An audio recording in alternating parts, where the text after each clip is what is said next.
मेरे भक्तों, आज मैं तुम्हें अपने उस सच्चे भक्त की कहानी सुनाना चाहता हूँ जिसकी भक्ति को उसके अपने ही परिवार ने कभी नहीं समझा। उसका नाम हितेश था। सुबह आंख खुलते ही सबसे पहले मेरा नाम लेता और रात को मेरी तस्वीर के सामने बैठकर मुझे प्रेम से याद करता था। लेकिन उसके घर वालों को उसकी भक्ति पसंद नहीं थी। वे अक्सर कहते, दिन रात बाबा बाबा करता रहता है, लेकिन इससे घर की जिम्मेदारियां कैसे चलेंगी।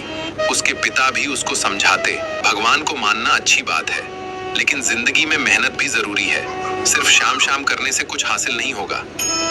कुछ समय बाद उसके घर पर अचानक बड़ा संकट आया। उसके पिता का काम बंद हो गया और परिवार की आर्थिक हालत तेजी से बिगड़ने लगी। जिन रिश्तेदारों से मदद की उम्मीद थी, उन्होंने भी साफ मना कर दिया। उस रात पूरा परिवार परेशान बैठा था।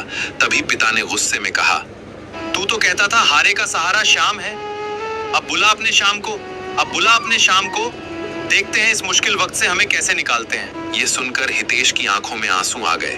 वो मेरी तस्वीर के सामने हाथ जोड़कर बोला, बाबा, मुझे कोई चमत्कार नहीं चाहिए, बस मेरा साथ देना, मेरे परिवार का भरोसा मुझ पर और आप पर बनाए रखना।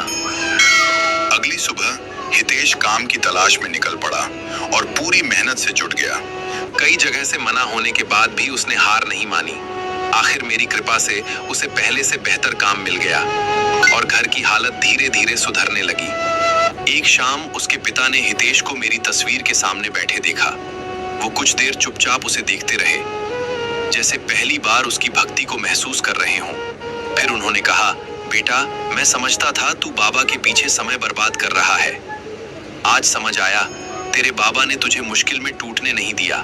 हितेश ने पिता के पैर छुए। पिता ने उसे सीने से लगा लिया और भावुक होकर बोले, बेटा, अब समझ आया, हारे का सहारा सच में श्याम है। मुझे भी अपने श्याम से मिला दे। उस दिन से उसके पिता भी मुझ पर विश्वास करने लगे। अब घर में जब भी परेशानी आती, पूरा परिवार कहता, श्याम बाबा है ना, रास्ता जरूर निकालेंगे। अगर आप भी मेरी दिल से भक्ति करते हैं तो मेरे श्याम परिवार से जुड़ने के लिए लाइक करें, सब्सक्राइब करें और कमेंट में लिखें, जय श्री श्याम, जय श्री श्याम।